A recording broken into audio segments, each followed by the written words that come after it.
Ce matin, on va lire dans le prophète Ésaïe, chapitre 61, que vous connaissez très bien, les versets 1 à 4. L'Esprit du Seigneur, l'Éternel, est sur moi. Car l'Éternel m'a oint pour porter de bonnes nouvelles aux malheureux. Il m'a envoyé pour guérir ceux qui ont le cœur brisé, pour proclamer aux captifs la liberté et aux prisonniers la délivrance, pour publier une année de grâce de l'Éternel et un jour de vengeance de notre Dieu, pour consoler tous les affligés, pour accorder aux affligés de Sion, pour leur donner un diadème au lieu de la cendre, une huile de joie au lieu du deuil, un vêtement de louange au lieu d'un esprit abattu, afin qu'on les appelle des térébintes de la justice, une plantation de l'Éternel pour servir à sa gloire. Ils rebâtiront sur d'anciennes ruines, ils relèveront d'antiques décombres, ils renouvelleront des villes ravagées, dévastées depuis longtemps. Texte que vous connaissez très bien, qui a été rendu célèbre par Jésus, qui a lu ce texte dans sa première prédication. Il était dans sa ville où il a grandi, pas sa ville natale, il est né à Bethléem, mais il a grandi à Nazareth. Et quand son ministère a commencé, il est allé là, dans la synagogue, et on lui a proposé de lire la Bible. Et il a trouvé ce passage et il l'a lu. Et il a dit, cette parole de l'Écriture que vous venez d'entendre est accomplie. Ça signifie quelque chose de glorieux pour nous, ça. Ça veut dire qu'avec la venue de Jésus, cette prophétie d'Ésaïe que nous venons de lire, elle est pour nous. Ça signifie que c'est une proclamation universelle pour toute l'humanité de cette libération et de cette grâce qui sont maintenant disponibles en Jésus-Christ. Et vous savez, cette onction qui est sur Jésus, elle n'est pas que sur lui. Elle est sur son Église, elle est sur chaque chrétien, chaque personne qui marche avec Jésus. Nous n'avons pas un autre esprit que l'esprit qui était sur Jésus. Et c'est pour ça que ce que Jésus disait, « L'Esprit du Seigneur est sur moi parce qu'il m'a oint », c'est aussi vrai de toutes les personnes qui lui appartiennent, qui ont fait alliance avec lui. L'Esprit de Dieu est sur nous. Et Jésus, il a reçu de son Père un mandat pour aller secourir les malheureux, les désespérés, les affligés. Il dit ici les cœurs brisés, les captifs, les prisonniers, tous ceux qui sont abattus. Il n'allait pas vers les forts, il allait vers ceux qui reconnaissaient leur faiblesse. Il allait vers les pauvres, vers ceux qui souffraient, et pas seulement physiquement, mais ceux qui souffraient spirituellement, qui étaient opprimés, qui étaient sous l'oppression du diable, qui étaient dans les malheurs, qui avaient le cœur brisé, affligé. Si vous êtes dans cet état-là, Jésus est là pour vous. Il est là pour toi.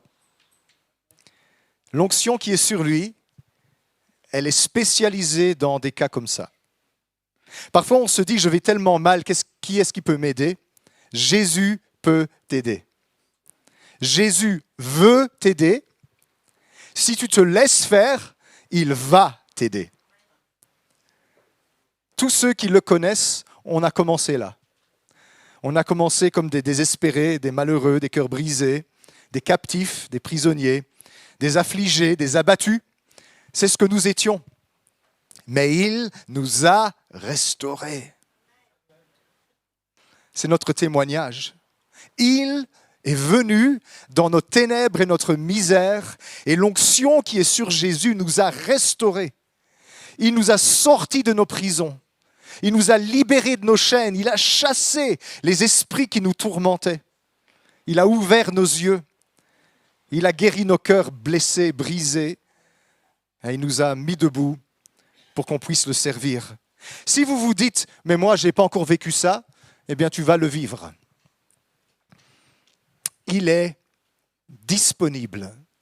L'Esprit Saint est disponible pour secourir ceux qui sont dans la détresse. Et il ne veut pas seulement venir au secours des malheureux, il veut reposer sur vous qui n'êtes plus des malheureux pour aller secourir ceux qui le sont encore. Parce que c'est le même esprit. Il y a beaucoup de personnes qui viennent dans les églises, et ici aussi parmi nous, qui désirent que Dieu les touche, que Dieu les secoure, que Dieu les soulage. On vient tous à Dieu avec des problèmes, n'est-ce pas? Il n'y a personne qui vient à Dieu qui se sent bien. Généralement, on est malade, on n'est pas bien, on est opprimé, on est déprimé, on est toutes sortes de souffrances dans notre vie qui nous font dépérir. Et il vient nous secourir. C'est comme ça qu'on a tous commencé. Mais il y a beaucoup de personnes, et ça je voudrais dire ça dans mon premier point ce matin. Vous voulez venir à Jésus, vous êtes là parce que vous avez envie que Dieu vous soulage.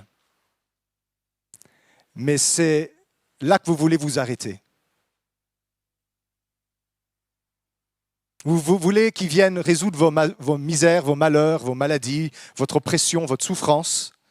Et on le voit régulièrement, vous savez. Je reçois et puis je suis parti. Et vous savez jusqu'quand on est parti? Jusqu'à ce que les malheurs reviennent et on revient. C'est le Jésus ambulancier. On l'appelle quand ça ne va pas. Il nous emmène à l'hôpital, il nous fait quelques piqûres, on se sent mieux et on retourne dans la vie qui a causé tous nos problèmes. Parce que les problèmes, ce n'est pas magique. Les problèmes, c'est souvent lié au style de vie que nous menons, aux décisions que nous prenons, à l'environnement dans lequel nous vivons. Jésus veut échanger ton environnement pour le sien. Imagine que tu es un poisson qui vit dans de l'eau sale. Chaque fois que tu es malade, on te met dans un aquarium avec des médicaments, des gouttes d'antibiotiques dans l'eau, comme on fait avec les poissons malades. Et puis quand vous allez mieux, vous retournez dans votre eau sale. Ce n'est qu'une question de temps avant que vous soyez à nouveau malade. Mais vous savez quoi? Avec ces gens-là, Jésus n'est pas aussi dur que nous. Parce que nous, on dit, tu joues avec les pieds de Jésus. Tu viens quand tu as besoin, puis tu es disparu pendant 3 ans, et tu reviens quand tu as besoin. Chaque fois que tu viendras à lui, ses bras seront ouverts pour te secourir. Parce que sa grâce, elle est inconditionnelle. Ses portes ne se ferment pas. Les seuls qui peuvent fermer les portes à Dieu, c'est nous. Nous disons, j'en veux plus. J'ai vu ça beaucoup de fois. Depuis que je suis jeune et que je connais le Seigneur, j'ai vu beaucoup de personnes qui ont reçu de Dieu des choses formidables, des interventions surnaturelles. Et puis on l'oublie et on continue de vivre sa vie. Vous vous souvenez les 10 lépreux? Il y a 10 lépreux qui viennent vers Jésus et qui disent « Guéris-nous ». Jésus les guérit tous. Enfin, il leur dit « Allez vous montrer aux prêtres ». Et en allant se montrer, ils sont tous les 10 guéris. 9 s'en vont, un fait demi-tour et il vient remercier Jésus. Mais Jésus, il n'est pas comme nous. Jésus ne dit pas « Ah, bande d'ingrats, tiens, rattrapez votre lèpre ».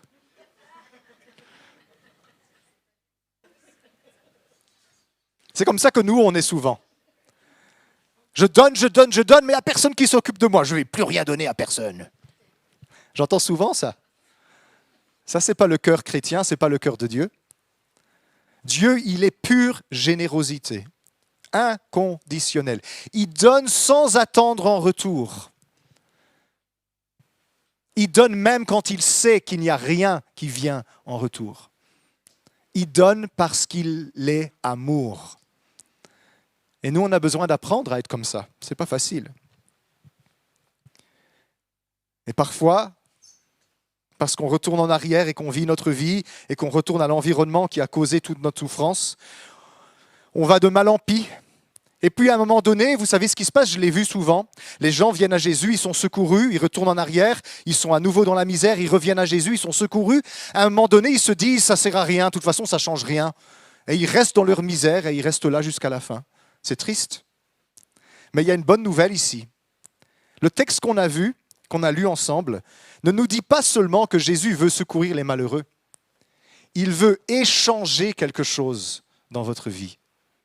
Au verset 3, il dit, pour accorder aux affligés de Sion, pour leur donner un diadème au lieu de la cendre, une huile de joie au lieu du deuil, un vêtement de louange au lieu d'un esprit abattu. Vous voyez, il veut pas juste venir toucher ce qui ne va pas. Il veut échanger ce qu'il a pour ce que vous avez.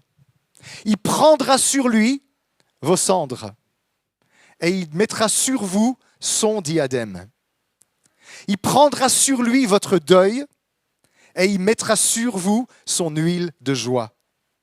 Il prendra sur lui votre esprit abattu et il mettra sur vous un vêtement de louange pour que votre vie ne soit pas juste une vie soulagée, mais une vie échangée, la vie de Jésus pour la vôtre.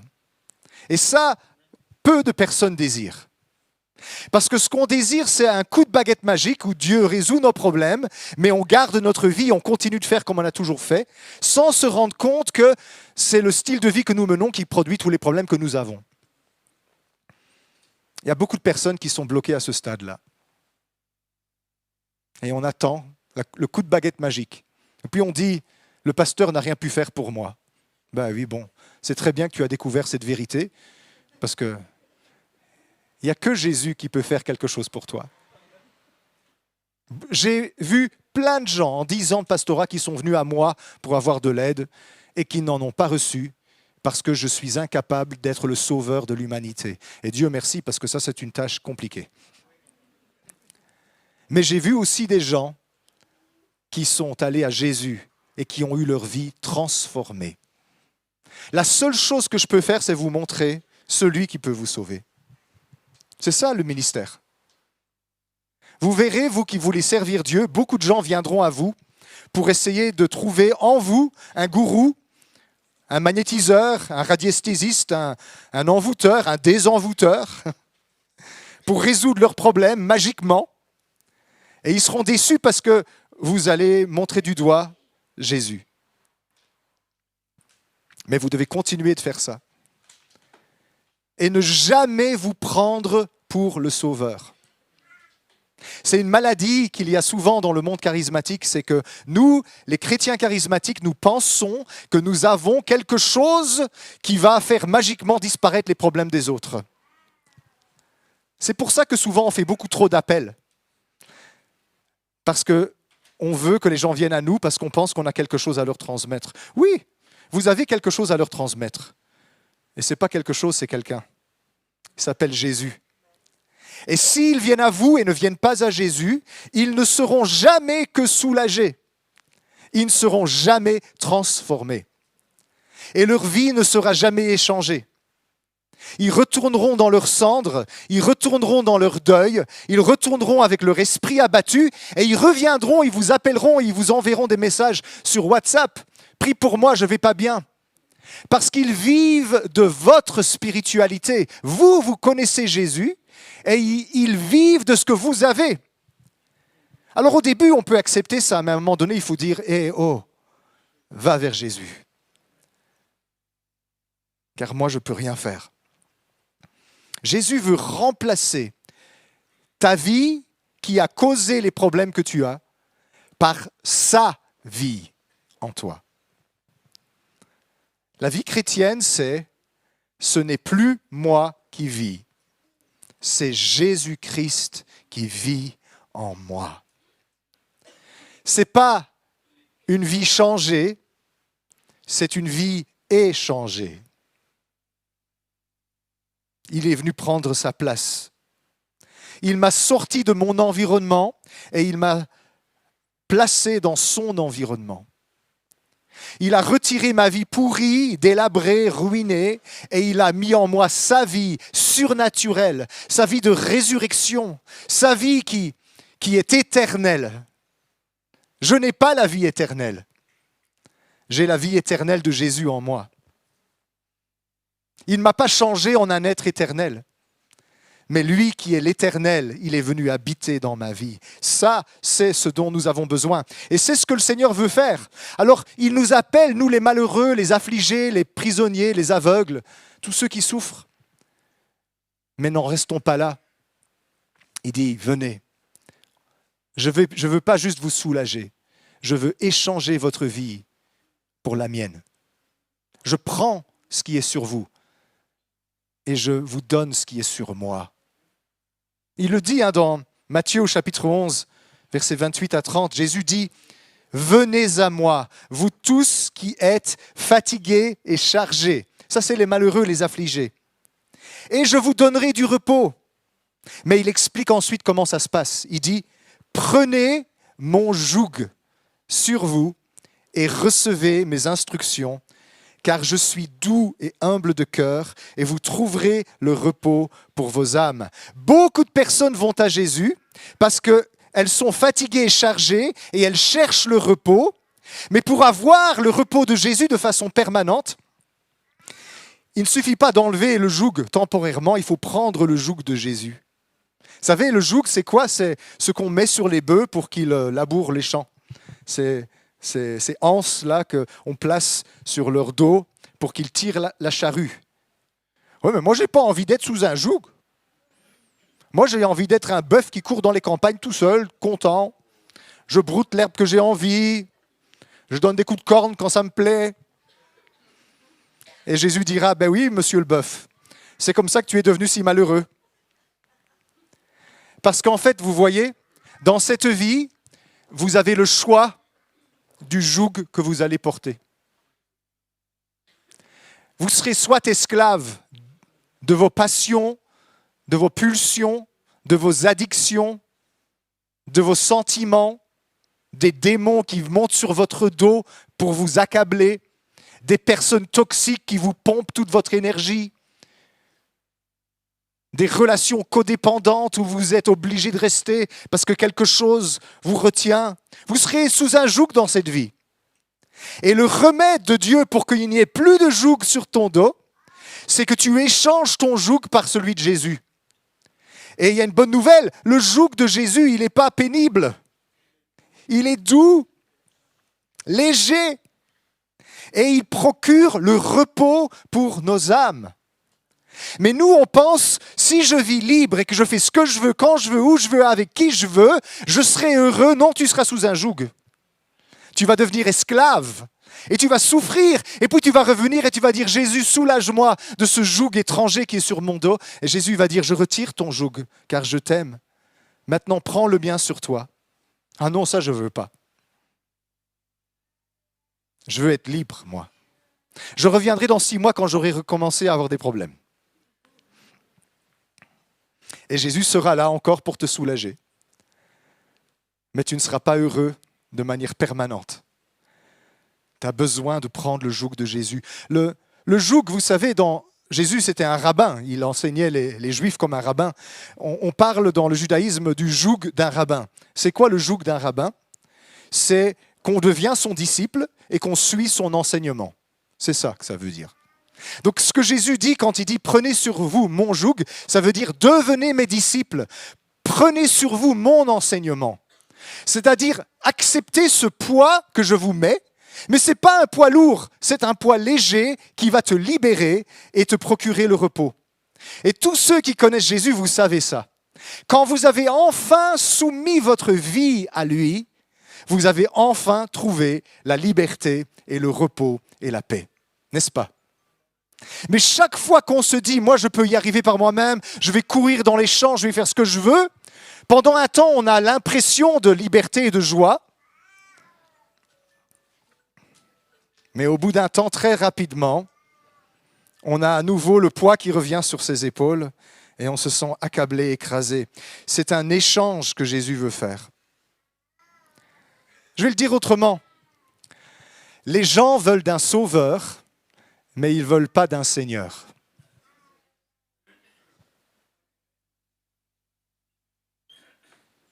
C'est pour ça que c'est un peu stupide quand on rencontre quelqu'un et que le premier jour on lui dit « Veux-tu accepter Jésus comme ton sauveur et ton Seigneur ?»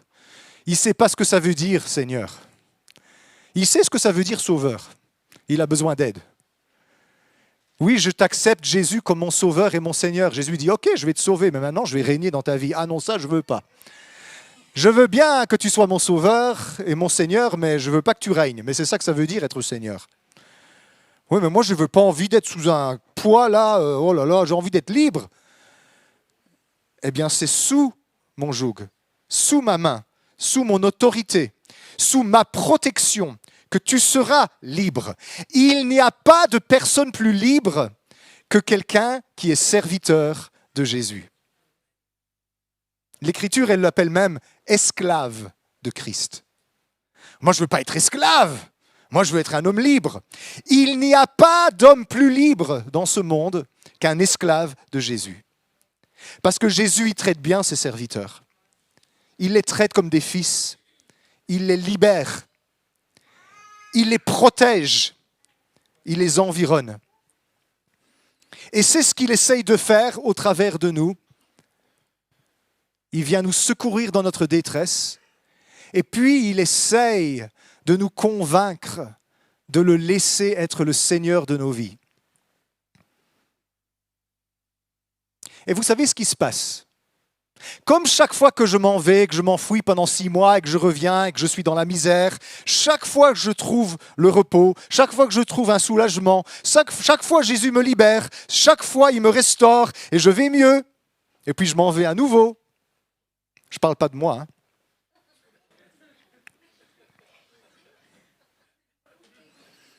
On se dit que ça sera toujours ainsi. On se dit que même dans l'éternité, ce jour-là, je pourrai venir et trouver le même accueil, le même soulagement. Je vais vivre ma vie, je vais faire n'importe quoi avec ma vie et je vais venir à la fin des temps devant le trône de Dieu le jour du jugement et je vais dire, tu te souviens Seigneur, je suis venu 5 fois à l'église tous les 3 ans quand j'avais des problèmes. Et chaque fois tu étais là pour me sauver. C'est la 7e fois Seigneur. 7 c'est le chiffre de la perfection, alors on y va. Hein. Mais le texte parle aussi ici, dans le texte qu'on a lu, il dit l'année de la grâce du Seigneur, mais le jour de la vengeance de notre Dieu, c'est le verset 2, pour publier une année de grâce de l'Éternel et un jour de vengeance de notre Dieu. Aïe, aïe, aïe, ça c'est un passage... Ça ne ressemble pas au Dieu qu'on connaît, non? On se dit quoi? C'est quoi ça? D'ailleurs, vous avez remarqué quand Jésus il a lu ce texte à la synagogue à Nazareth, il n'a pas lu ce verset-là. Dans Luc 4, il va lire le texte et il va s'arrêter et il va dire pour envoyer libre les opprimés, pour publier une année de grâce du Seigneur, c'est Luc 4, 19. Hein. Ensuite, il roule le livre, il le remet aux serviteurs. Tous ceux qui se trouvent là dans la synagogue ont les yeux fixés sur lui. Alors il commence à leur dire, aujourd'hui cette parole de l'Écriture que vous venez d'entendre est accomplie. Mais Jésus, tu as coupé un verset en plein milieu. Tu n'as pas dit le jour de la vengeance de notre Dieu. Pourquoi? Parce qu'il est venu pour sauver. Mais il reviendra pour régner. Il est venu comme un agneau, immolé, crucifié, égorgé pour nos péchés. Mais il revient comme un lion rugissant pour régner sur la terre. Si vous avez que le Jésus de la crèche, le petit enfant joli là, avec un visage d'angelot, vous devriez lire le Jésus de l'Apocalypse et vous allez être surpris. C'est un autre aspect de Jésus celui-là. Oh là là. Prends garde à toi, il dit celui-là. Reviens à ton premier amour. Sinon je viendrai, je retirerai le chandelier de sa place. Chandelier, c'est la présence de l'Esprit. What? Seigneur, tu vas retirer ta présence. Mais il est où le Jésus humble et doux de cœur là? Jésus est un sauveur, mais Jésus aussi est un Seigneur. Et laissez-moi vous dire, il revient comme un roi pour régner sur la terre.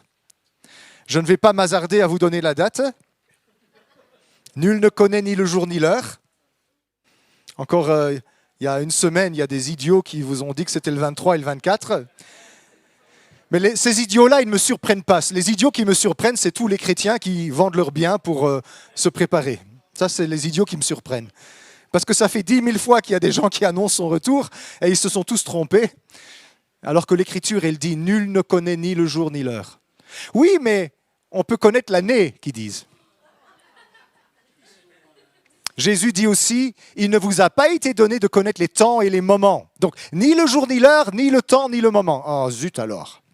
Et tous mes calculs, les calculs, tu peux les jeter. Vous savez, parfois, on aime bien savoir quel est le jour et quelle est l'heure parce qu'on veut se préparer juste à temps. D'ailleurs, on le voit. Il se prépare juste à temps. Jésus revient le 23 septembre. D'ailleurs, je connais des pasteurs qui ont lancé une semaine de jeûne et prière en vue de ça. J'avais un engagement dans une église et le pasteur a supprimé mes interventions parce qu'il a déclaré que c'était semaine de jeûne et prière pour se préparer. Et la semaine est passée et Jésus n'est pas revenu et je n'ai pas pu enseigner. Ben oui, ils ont échappé belle parce que j'aurais parlé de ça, ça c'est sûr. Est-ce que vous êtes prêts? Maintenant, aujourd'hui, ici, est-ce que vous êtes prêts? Si maintenant les cieux s'inclinent et que le Fils de l'homme vient sur les nuées du ciel, environné des anges dans sa gloire et sa sainteté, pour régner sur la terre, est-ce que vous êtes prêts pour l'accueillir? Parce qu'il va venir. Et il nous demande de préparer son peuple pour son retour. Oui, ça fait 2000 ans que l'Église l'attend. Il faudra bien qu'il revienne un jour. Un jour est comme 1000 ans. Hein, il n'a pas la même montre que nous. Mais il va venir. Il va venir dans sa gloire, tout œil le verra, tout genou fléchira. Et ceux qui seront prêts, eh bien, ils se réjouiront de sa venue. Mais ceux qui ne seront pas prêts, ils diront, l'Écriture dit, « Ô montagne, jetez-vous sur nous et cachez-nous de la face de Dieu et de l'agneau. » Un autre texte dit, « Il y en a qui reculeront de honte lors de son avènement. » Qu'est-ce qui manque? Ce qui manque, c'est qu'on accepte que Jésus nous secourt et nous sauve et vienne nous aider. Beaucoup de personnes n'acceptent pas qu'il commence à régner dans leur vie et à les préparer pour son règne. Jésus revient pour régner sur ceux qui ont laissé son royaume s'installer dans leur vie. L'Écriture dit dans 1 Corinthiens 15, 25, « Il faut qu'il règne jusqu'à ce que tous ses ennemis soient sous ses pieds. » Quand je pense à ce texte-là, 1 Corinthiens 15, 25, je me dis, le diable, les méchants. Vous savez, un des ennemis qui doit être sous les pieds de Jésus, c'est moi. Mais je ne suis pas ton ennemi, Seigneur, je suis ton ami. Oui, mais parfois tu te comportes comme mon ennemi parce que tu ne me laisses pas régner dans ta vie. Tu veux que je te secours quand tu vas mal, et je le fais. Mais quand je viens pour installer dans ta vie mon royaume, mon règne, mon autorité pour te garder, te protéger et te rendre heureux, là tu t'échappes. Il faut que je règne, Christophe, jusqu'à ce que je t'ai mis toi aussi sous mes pieds. Être sous les pieds de Jésus, c'est l'endroit le plus en sécurité qui soit. Qu'est-ce qui se passe quand on accepte de passer à travers ces étapes-là? J'avais besoin d'aide, j'étais un misérable, un malheureux, Dieu m'a secouru.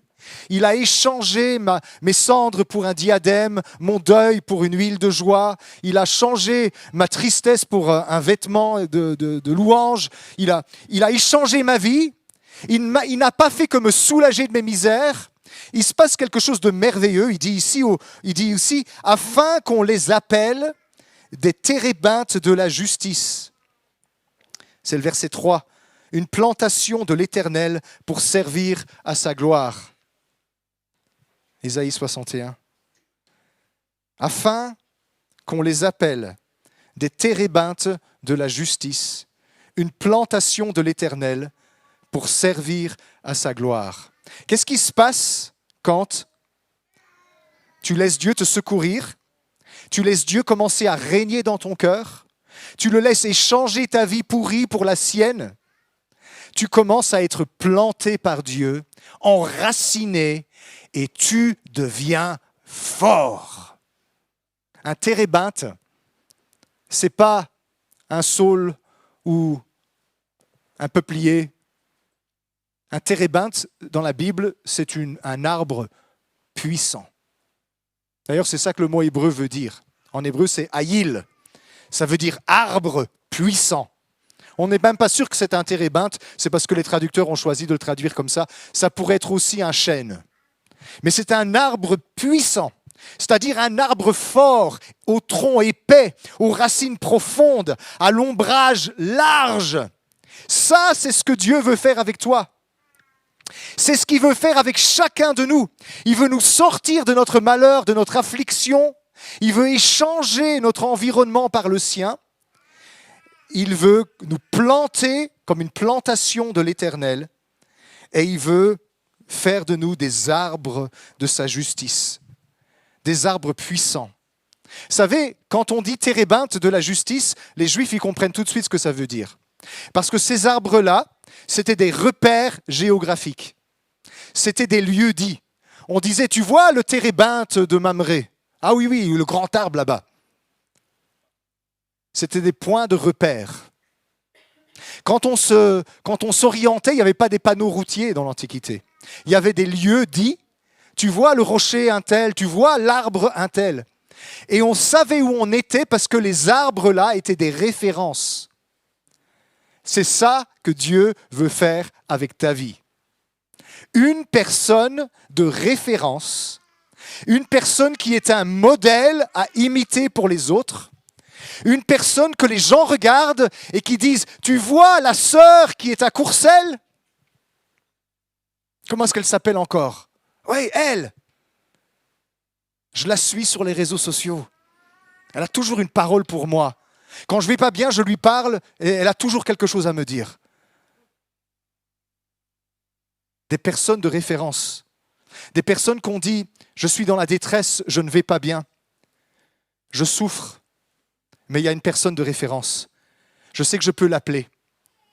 Je sais qu'il va être là pour moi, qu'il va m'écouter et qu'il va me conseiller de la part de Dieu. Il y a des personnes ici, Dieu est en train de faire de vous des térébinthes de la justice. Des arbres forts, plantés, des lieux dits. On sait où vous habitez, on connaît votre numéro de téléphone et on sait que quand on vous téléphone ou qu'on vient vous visiter, on rencontre Dieu parce que Dieu a fait de vous des personnes de référence. Des modèles à imiter. Des personnes fermes, stables, année après année, vous êtes à votre place, vous avez été plantés quelque part. Vous n'êtes pas comme ces personnes-là qui sont déçues de toutes les églises et qui sautent d'une église à une église à une église et au bout de 3 ans, ils reviennent au point de départ parce qu'ils ont essayé toutes les autres et voilà, Pasteur, je suis de retour. Ah oui, ça fait 4 ans que je ne t'ai pas vu. Combien de temps tu restes cette fois?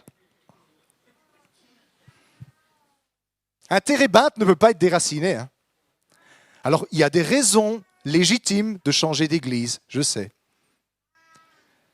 Mais pas des problèmes relationnels. Les problèmes relationnels ne sont pas des raisons légitimes. Les problèmes relationnels, ce sont des occasions de pardonner, d'apprendre à pardonner et à se réconcilier. 95% des gens qui changent d'église, c'est à cause de problèmes relationnels. Parfois, c'est le Seigneur qui envoie. Et ça, c'est bien. Parce que l'église, elle est appelée à envoyer des gens, à libérer les gens. On n'est pas une secte qui gardons les gens. Mais moi, je veux être sûr que quand tu sors d'ici, que Dieu t'appelle à aller à l'église de Tournai, que tu ne vas pas aller là-bas et amener des problèmes dans cette communauté-là. Pour que 3 semaines après, le pasteur il m'appelle et dit « Qu'est-ce que tu m'as fait là ?» Et je vous promets que ça arrive de temps en temps. Parfois, ce n'est pas 3 semaines, parfois c'est 6 mois, mais au secours, tu ne veux pas le reprendre? Je dis non, donner c'est donner, reprendre c'est voler. Tu l'as voulu, tu l'as, débrouille-toi maintenant. Mais ça m'est déjà arrivé aussi, ça fait que seulement 10 ans que je suis pasteur, ça m'est déjà arrivé que quelqu'un m'appelle pour me dire « Merci pour la sœur Untel. Merci pour le frère Untel. Il est dans notre communauté, il est un soutien dont on avait besoin. » Ça, c'est ce que Dieu veut que nous soyons. des térébintes de la justice. C'est la droiture et la justice. Je suis appelé à tenir ferme à travers les tempêtes et les moments difficiles de la vie. Je suis appelé à être un repère pour que les autres puissent trouver un peu de refuge sous mon ombrage, jusqu'à ce qu'ils grandissent et qu'ils soient des arbres aussi grands et plus grands que moi. Une plantation de l'Éternel, c'est une pépinière. C'est ça que Dieu veut faire. Il y en a parmi vous, vous êtes prêts? Il y en a parmi vous, vous êtes les malheureux affligés qui cherchent de l'aide. Et vous savez, je ne dis pas ça pour vous mettre à la porte. Venez trouver de l'aide dans la présence de Jésus. Mais laissez-le transformer, échanger votre vie. Laissez-le faire de vous un arbre solide, un arbre ferme, un arbre qui est un point de repère où on connaît votre nom et votre numéro. Et on sait que si dans 10 ans on revient, vous n'aurez pas perdu la foi, vous serez encore là. Et vous aurez une grâce à partager à ceux qui vous connaissent. Ça, c'est ce que vous êtes appelés à être. Et il dit ici au verset 3, pour servir à notre gloire propre. C'est ça? Pour servir à sa gloire. Dieu veut que vous soyez connus comme des repères, comme des lieux dits, comme des repères géographiques où on sait qui vous êtes, on sait où vous êtes, on sait ce que vous faites, mais on sait que vous cherchez avant tout et premièrement la gloire de Dieu. Pas comme les enseignes avec Alphonse Dupont, ministère international, apôtre des nations. Ça, c'est pas ça. Hein. Mais qu'on sache que quand on vous parle, quand on vous écoute, quand vous priez, c'est à Dieu que reviendra toute la gloire. On sait que cette personne, elle connaît Dieu. On sait que cette personne, elle a une parole de sagesse. On sait que cette personne, elle a une parole de prophétie. On sait que cette personne, elle a une grâce pour la délivrance. On sait que cette personne, elle a une parole d'encouragement quand on est dans la détresse. On sait que cette personne, elle a un conseil. On sait que cette personne, elle a un discernement qui m'aidera à voir clair dans mes problèmes. Et je sais que quand je vais lui parler, je sais que je vais trouver. Dieu veut qu'on soit rempli de personnes comme ça. Rempli. Il est patient, hein? Il est patient. Il y en a qui le deviennent en quelques années, et il y en a comme moi, il faut des décennies pour que ça commence à doucement progresser. Priez pour que ça s'achève et que ça continue. J'ai vu des personnes mûrir en quelques années et devenir des serviteurs et des servantes de Dieu. Et puis j'ai vu des personnes qui sont restées au premier stade toute leur vie, malheureux, affligés. Si tu m'écoutes sur Internet, réveille-toi, toi qui dors. Relève-toi d'entre les morts et Christ t'éclairera. Arrête de chercher quelqu'un qui est responsable de ta situation. Arrête d'accuser quelqu'un d'autre. Prends ta vie en main et viens à Jésus avec ton bazar, avec ton désastre, avec ta souffrance. Laisse-le échanger ton cœur par un nouveau cœur. Tu cries, soulage-moi Seigneur, je souffre. Et Dieu dit, c'est la 10e fois que je te soulage maintenant. Est-ce que tu vas me laisser échanger ton cœur? Retirer ta pierre que tu as dans la poitrine et te donner un cœur qui bat au rythme du mien. Waouh, ça c'est pas facile Seigneur. Il y en a parmi nous, nous devrions être des maîtres depuis longtemps. Et nous en sommes encore au lait maternel. Ce n'est pas moi qui le dis, c'est Paul. Voilà, si vous êtes fâchés, soyez fâchés avec lui. Encore au lait maternel. Alors, si vous êtes nouveau et que vous commencez seulement à connaître le Seigneur, buvez votre biberon. Faites votre renvoi après. Si ça régurgite, ce n'est pas grave. On fera comme à l'hôpital, on mettra une sonde pour vous donner ce que vous n'avez pas bu. Je trouve ça ignoble, ce qu'on fait avec les bébés parfois.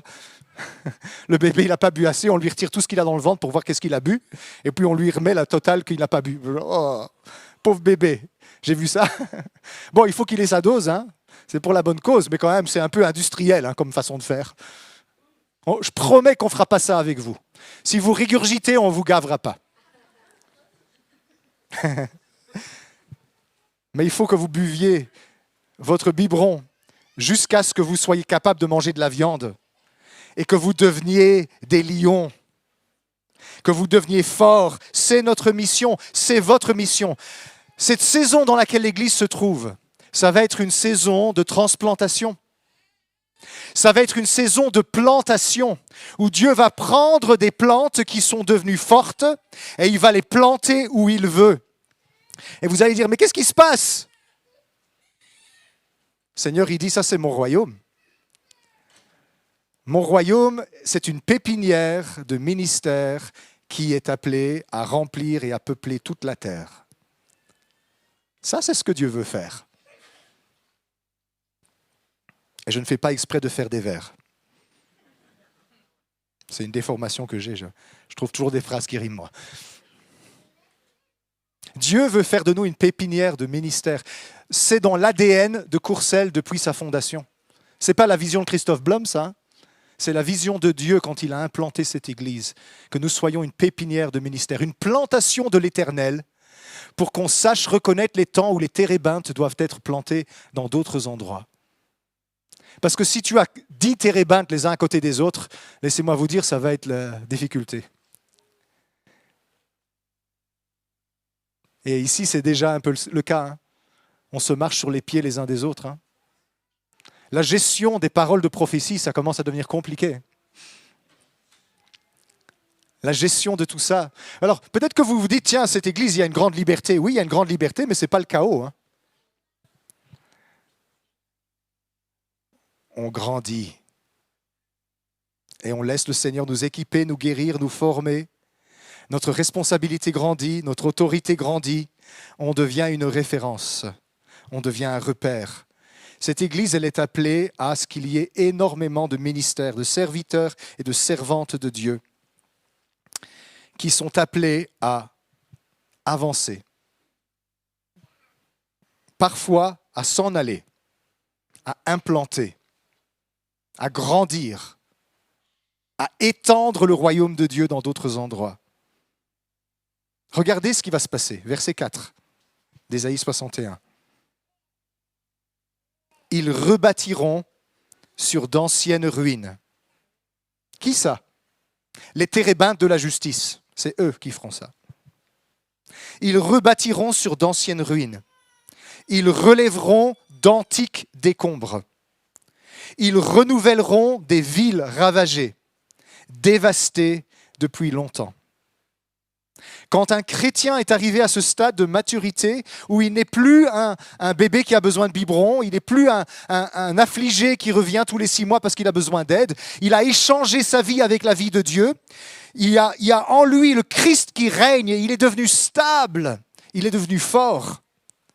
Et il a commencé à être planté par Dieu dans le rôle que Dieu a pour lui, dans la vision que Dieu a pour lui, dans les dons spirituels que Dieu a pour lui. Et il a commencé à prendre de l'épaisseur et de la force.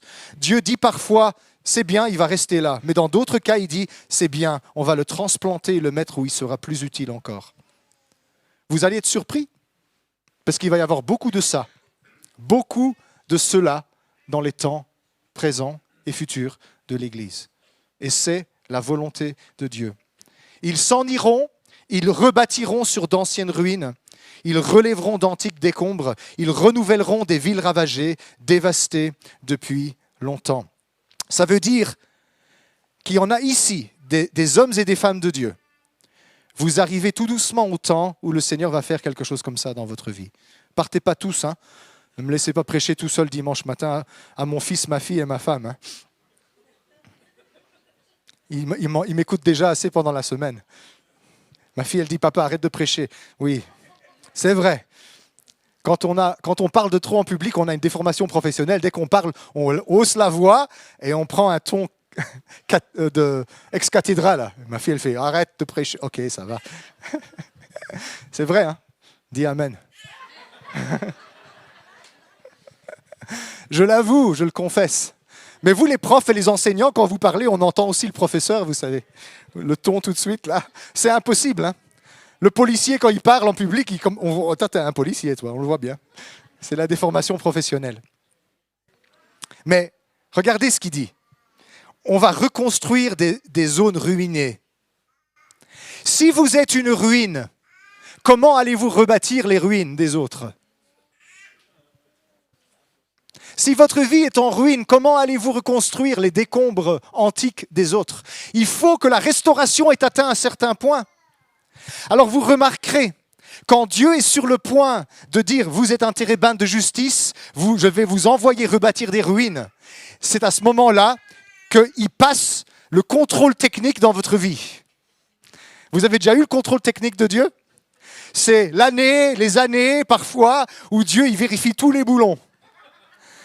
Il fait 5 fois la vidange pour être sûr que c'est bien fait. Les bougies, on est sûr qu'on change les amortisseurs et l'embrayage et le volant moteur et toutes les autres pièces que je ne connais pas dans la voiture. Et tu dis, mais Seigneur, qu'est-ce que tu me cherches des poux là ? Qu'est-ce qui se passe ? Non, mais je vais t'envoyer rebâtir sur d'anciennes ruines. Et s'il y a des domaines dans ta vie qui sont encore en ruine, c'est ça qui va se multiplier là-bas. Alors je t'aime, mais je te traite avec sévérité, parce que tu dois devenir un repère, une norme. Tu dois devenir un niveau par rapport auquel les autres vont se mesurer. Soyez mes imitateurs, dit Paul, comme je le suis moi-même de Christ. Alors le Seigneur, il dit, je vais faire de toi un imitateur de Christ, mon gars. Et je dis, Seigneur, au secours, j'ai déjà assez souffert. Non, pas encore. Ah, vas-y Seigneur, parce que c'est pour mon bien et pour le bien des autres. Redresse ce qui est tordu en moi. Redresse ce qui est courbé. Redresse ce qui est déformé. Corrige mes opinions et mes visions et mes tendances et ma sensibilité, tout ce qui n'est pas aligné avec toi. Et le Seigneur, il dit, je suis en train de le faire, tu n'as pas besoin de m'inviter. Je ne t'ai pas demandé la permission. Je le fais. Il y en a, vous êtes dans un temps comme ça. Dieu ne laisse rien passer. Vous êtes au crible, vous êtes battu par la tempête. C'est parce qu'un temps de promotion spirituelle arrive. Le Seigneur est sur le point de faire quelque chose de glorieux. Il y en a quelques-uns ici, vous êtes déjà dépassé cette phase-là, et vous savez, vous transissez, vous savez que ça va se passer. Le Seigneur va faire quelque chose avec vous. Son royaume n'est pas appelé à rester là où il est. Il est appelé à s'étendre. Et il va se servir des térébinthes de la justice. Alors mes amis, c'est une nouvelle saison. Les prophètes disent tout le temps ça, mais cette fois-ci c'est vrai. Dieu recherche des serviteurs et des servantes qui n'ont pas seulement à cœur qu'ils soignent leurs bobos, mais qui ont à cœur d'aider les autres à guérir et à devenir des hommes et des femmes accomplis, forts en Christ. Vas-tu laisser Dieu faire de toi un térébinthe ? Ou vas-tu rester un pissenlit ?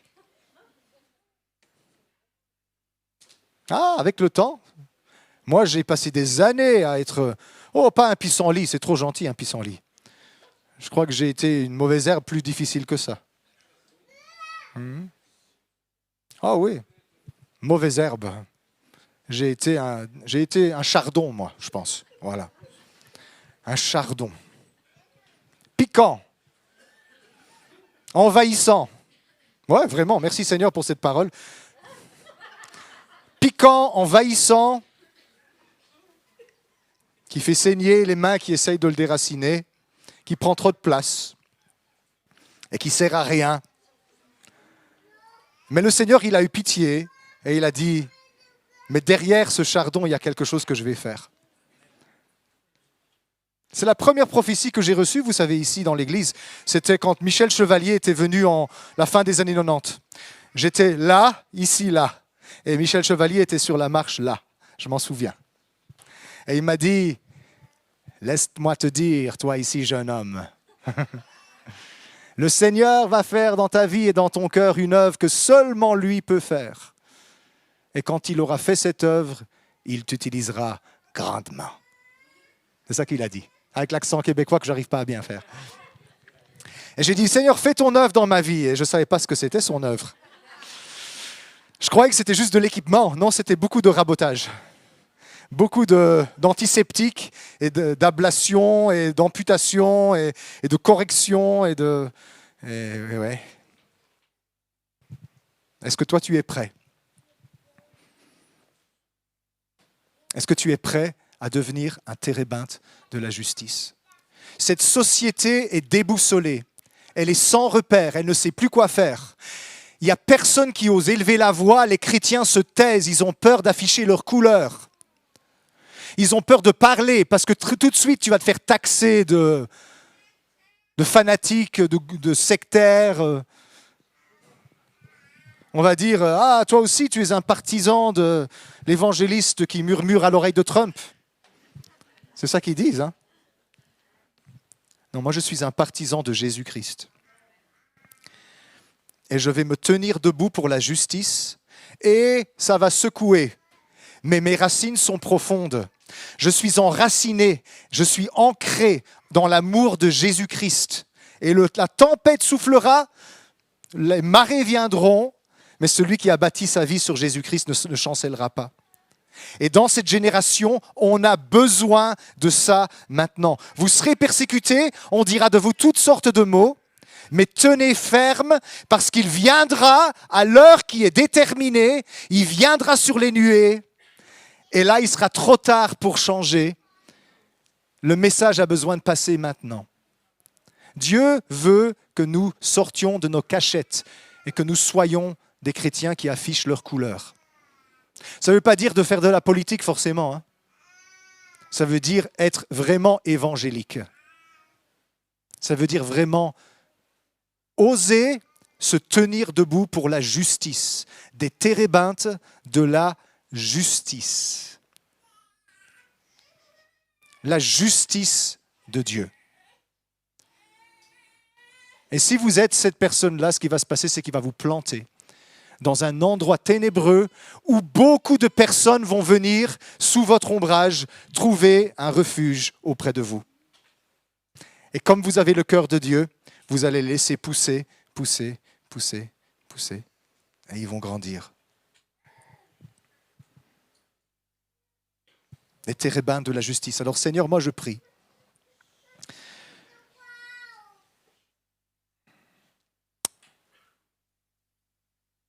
Je prie, Seigneur, que tu viennes secourir ceux qui ont besoin d'aide. Ceux qui sont affligés, qui sont misérables, qui souffrent, qui sont endeuillés. Ceux qui sont vraiment mal, le cœur brisé. Dans ta miséricorde et ta compassion, Seigneur, tu viens les aider, les secourir. Tu viens les guérir. Mais Seigneur, je te prie aussi que tu nous apprennes à prendre sur nous ton joug, que nous devenions tes disciples, pour que cet échange puisse s'opérer. Ta vie pour notre vie, ta vie en nous, Seigneur, pour que nous soyons plantés et enracinés dans l'amour de Dieu et que nous grandissions jusqu'à devenir des grands arbres, forts et puissants, prêts pour la mission, prêts pour être utilisés. Il y en a quelques-uns ici, vous êtes en train de vous dire, eh bien merci Seigneur parce que je sais où j'en suis dans cette série, dans cette liste. Je suis en train d'entrer dans cette dimension-là. Il y a des gens ici, vous vous dites, je suis nulle part, mais vous n'êtes plus des affligés misérables qui ont besoin tous les jours d'être sauvés. Vous avez laissé le Seigneur régner dans votre vie et il a fait un travail magistral. Il va commencer à vous utiliser grandement et il va vous qualifier et vous équiper pour toute bonne œuvre. Il y en a aussi certains, et ça je le ressens fort dans mon cœur, vous êtes battus par la tempête et tout est passé au peigne fin. C'est comme si on vous cherche des puces. Et l'ennemi crie sur vous, l'ennemi vous afflige et vous attaque parce qu'il essaye de vous perturber, parce que ce temps est crucial, vous êtes sur le point de passer à quelque chose de nouveau. il y a une nouvelle dimension qui s'offre à vous et c'est le contrôle technique du Seigneur. Alors vois-le positivement. Ce que tu vis maintenant, c'est le contrôle technique. Il faut passer. Il faut que tous les boulons soient resserrés. Que tout soit passé au crible. Parce que la promotion s'en vient. Merci Seigneur de bénir l'Église. Merci Seigneur de nous revêtir et nous couvrir de ta puissance et de ton autorité, de nous équiper pour aller dans toute la Belgique et jusqu'aux extrémités de la terre, rebâtir sur d'anciennes ruines. Et tout ça, ce sera seulement pour ta gloire.